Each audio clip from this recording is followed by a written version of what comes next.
बड़े साहब को, छोटे साहब को अगर अपनी प्रतिबद्धता को दोहराते हुए वचन दिया है कि हम तबाह करेंगे, तंग करेंगे उन सभी घटक दलों को जो घटक इंडिया गठबंधन के छतरी के नीचे हैं, और ये देख रहे हैं 6 करोड़ की बात हो रही है। जरा एक बार पढ़ लीजिएगा तो आप लोग को भी समझ में आ जाएगा।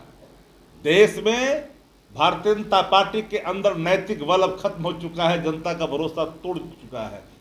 और 31 जुलाई को माननीय सर्वोच्च न्यायालय ने ईडी के चीफ को एक्सटेंशन देने से रोक दिया था, लेकिन बाद में अपील करके भारतीय जनता पार्टी और केंद्र सरकार ने एक्सटेंशन लेने का काम किया। लालू परिवार को जो परेशान करने की नीयत से ये लोग लगातार दबाव बना रहे हैं, उसके पीछे की मंशा साफ है। वो चाहते हैं कि कैसे विपक्षी दलों में शामिल नेताओं को डिमोरलाइज किया जाए, डराया जाए, ताकि विपक्षी दलों का कुनबा कमजोर हो सके। नमस्कार, आप लाइव सिटीज देख रहे हैं और आपके साथ मैं हूं वसीम खान। राजद सुप्रीमो लालू प्रसाद यादव की मुश्किलें लगातार बढ़ती ही जा रही है। ईडी ने 6 करोड़ से अधिक की संपत्ति लालू प्रसाद यादव की अटैच की है, जिसको लेकर बिहार की सियासत एक बार फिर से गर्म। एक बड़ी कार्रवाई ईडी की तरफ से हुई और उसके बाद राजद के नेता किस तरीके से गुस्से में दिखाई दे रहे हैं।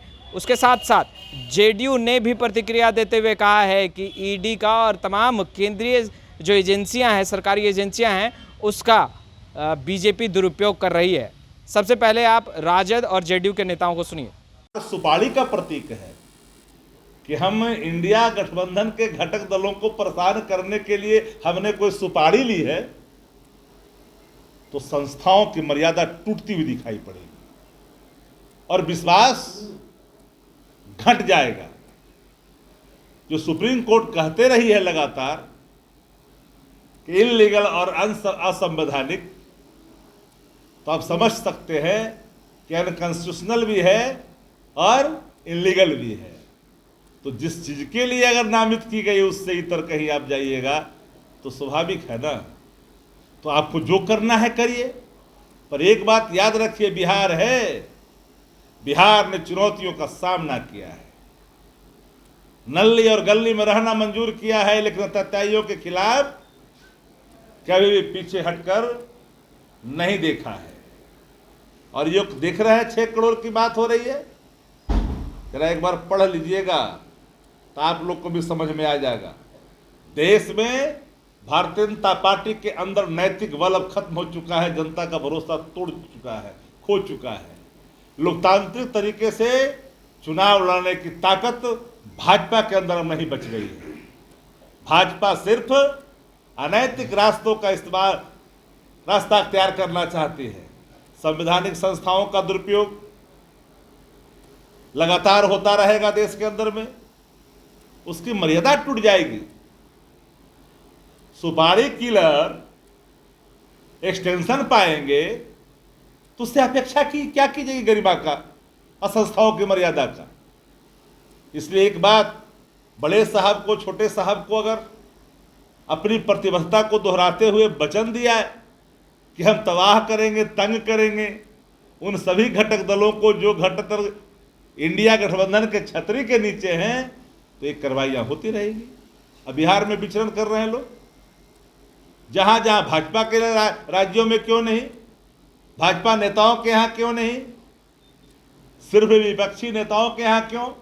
एक बड़ा सवाल, इन सवालों को जानना पड़ेगा कि सेवा के विस्तार के पीछे अगर कोई सुपारी भाव है, अगर आप चाहते हैं कि पॉलिटिकल वेंडेटा की प्रकाष्ठा के दहलीज पे खड़े होकर के नियम और कायदे की धज्जियां उड़ाते रहें, तो माफ करना, कानून भी अपना काम करता है।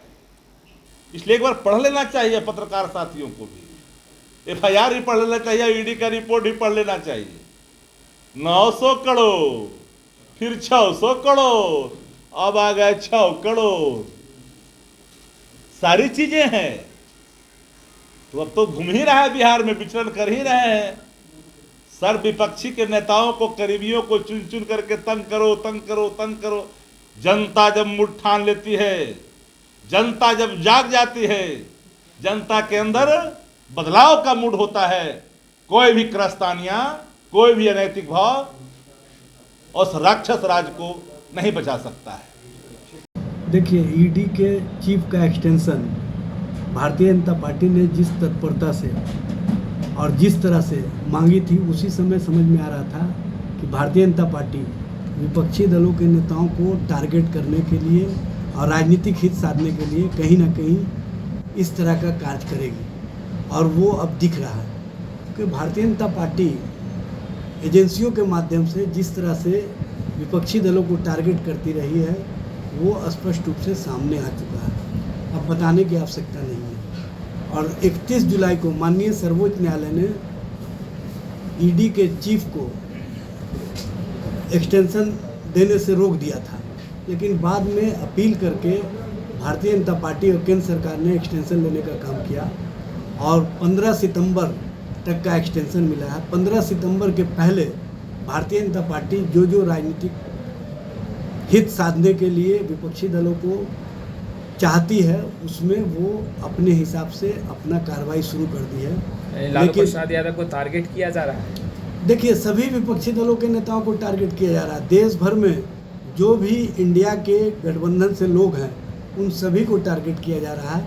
और इसमें चूँकि लालू प्रसाद जी और उनका परिवार पूरी तरह से जो इंडिया गठबंधन है उसकी मजबूती के लिए और उसको मजबूत बनाने के लिए जो काम कर रहे हैं, उससे भाजपा खेमे में बौखलाहट है, घबराहट है, और इसी बौखलाहट और घबराहट में इस तरह की कार्रवाई कर रहा है। पूरा देश भारतीय जनता पार्टी की राजनीति का एक तौर तरीका देख रहा है, किस तरह से लगातार केंद्र सरकार के दबाव में स्वायत्त संस्थाओं का दुरुपयोग किया जा रहा है।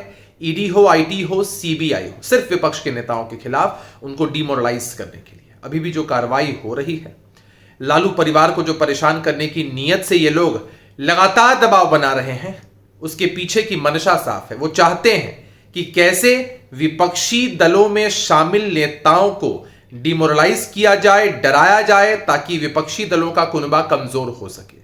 लेकिन ये लोग जानते नहीं हैं कि इस बार देश की जनता ने मन बना लिया है इंडिया का साथ देने का।